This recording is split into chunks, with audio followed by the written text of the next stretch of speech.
So okay, let's see. I just push it that way. It seems to be coming off. So now unfortunately I missed some of the process of removing this thing out, but essentially it came off by pushing it this way through here, from here, and it will actually come off. And now if you notice here, these two connectors here, this is the rubber piece that was slowing it down. This actually goes right on top of this thing, and here's some double-sided sticky tape which just failed, so it's now gone. It doesn't glue very much anymore, but this part goes supposed to cover that thing in there. It's some kind of audio pipe there, so you could catch the noise. It's maybe some adapter for bringing the sound into a microphone right here.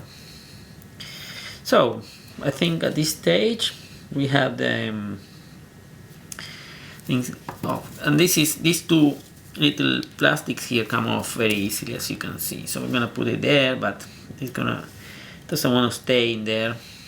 So we just remember that they were there, and now we're gonna have to take this thing off and then take this thing there off. So this just removes that part and separates from this part. Now this is presumably, here's the processor, and this is actually the brains of the phone. This is the most important part of it.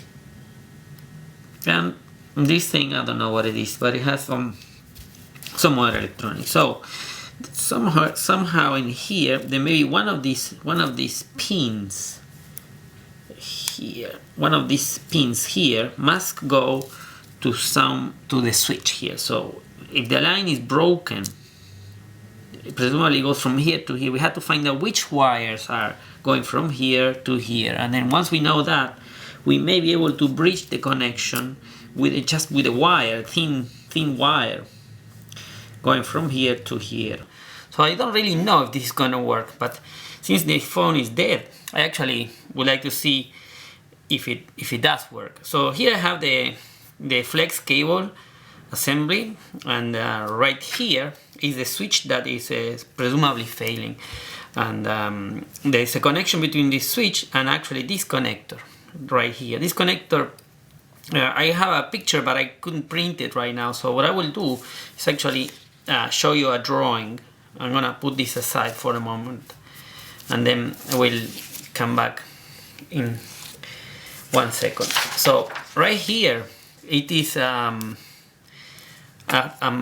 a magnified drawing of this connector right here, the one over here.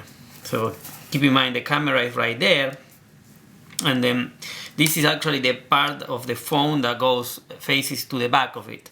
So actually I found out that the switch is actually, all it is doing is in this connector, you can see there is 44 pins, there's 22 pins on each side. It's a very small connector, the one that plugs in here. And actually if you count pins from this end, and it's actually from this end right here, you count pin number 10, 1, 2, 3, 4, 5, 6, 7, 8, 9, 10, this pin right here, right, this pin is where actually the switch connects. The other pin on the switch is actually connected to ground. In order to do that, what you're gonna need is a thin piece of wire. I have here a copper wire. It's a enamel magnet wire. It's very thin, maybe twice the diameter of a hair or something like that. So this wire has enamel on top of it, so it's insulated. So we're gonna have to lay it down. We're gonna solder one end of the wire here in the pin number 10, and then stretch it all the way and route it somehow to the switch down here, where we're gonna do another soldering. And then there's gonna be another wire going from the switch to ground. And I think this is actually quite strong. It should be strong enough, at least to test the hypothesis that it really is pin 10, the one that we had to wire from here to the switch to make the thing go. So let's try that. Since the phone is dead, I don't really care if I just end up blowing it into pieces. So I'm gonna have a try to this idea. So if you look at the switch, see, this is actually the switch down here, and that's the part that faces to the display side of the phone, this side. So if you look at the switch, it looks, I have another drawing of that part. So the switch part has a small board. That board has a golden part which is connected to ground. So to test that, what you do is you take a voltmeter like this one, and then if you connect it in the mode that beeps when you get a short, this is in the diode position where it has this little signal, like a sound signal there. So if you now touch like this in the actual board, you get a beep sound. And if you touch this pin on the switch, this is actually the shape of the switch. It has 4 pins, and that black cylinder, this is the part that you press and makes the connection.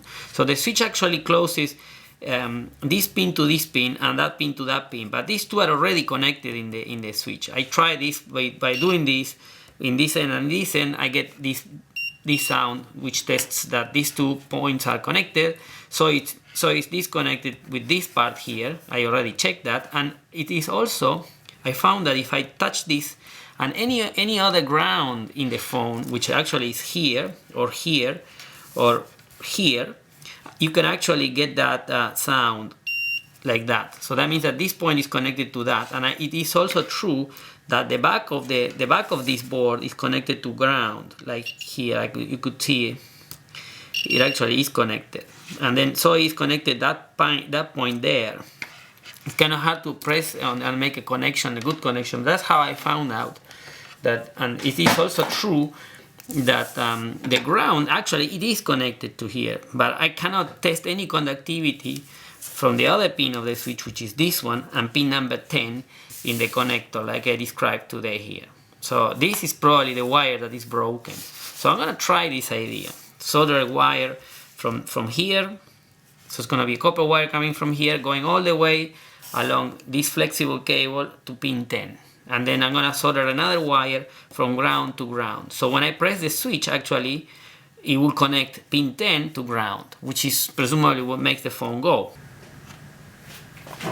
Alright, so as we have discussed, we have here the Nexus 1 flex cable. I have already passed a wire all the way from this connector, from the pin that I said, pin number 10, counting from upper right corner here, and then all the way up here, and then there's some extra wire here which I left it intentionally in case that I had to repair the switch again.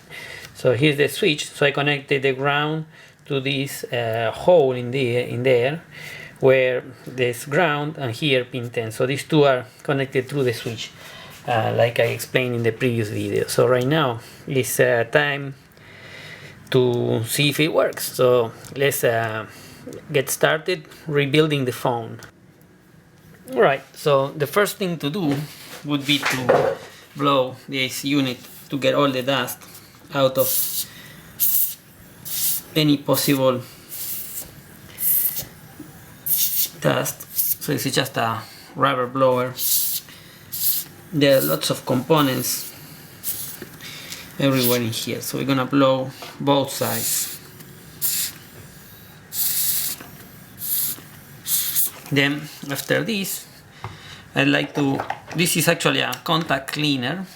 I'm not sure if it's really needed. This may end up being a really bad idea later on, but let's give it a try. I'm gonna see if this is, phone is dead, so I will just touch a little end of this paper. This is optical tissue, the Kodak tissue that you buy for cleaning the lenses in the cameras.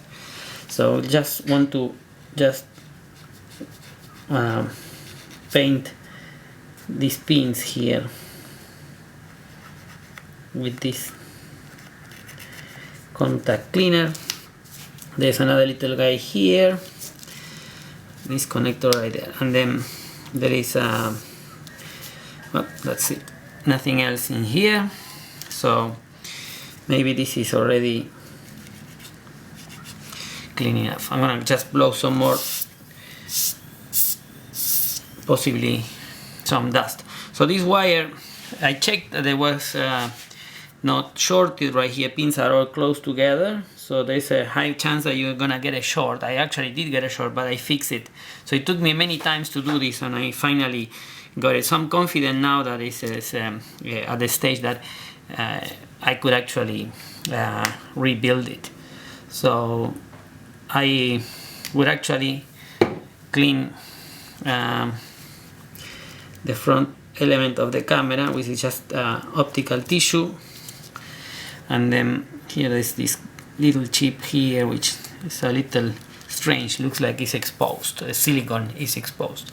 So right now we have to get, like I showed you before, right? I have drawings where all the, as we disassemble it before, the different parts, they were like this in pages with all the screws, right? This is number one, the first 3 screws that we took out. Those will be the last ones we will put. This is the ones before the last one, which is stage number 2, the sets of screws. Then there was the volume controller and the bottom part with the vibrator motor right here. And then this is the last screw that we took out, number 4. So that will be the first one to go in. You see, this is the battery right here.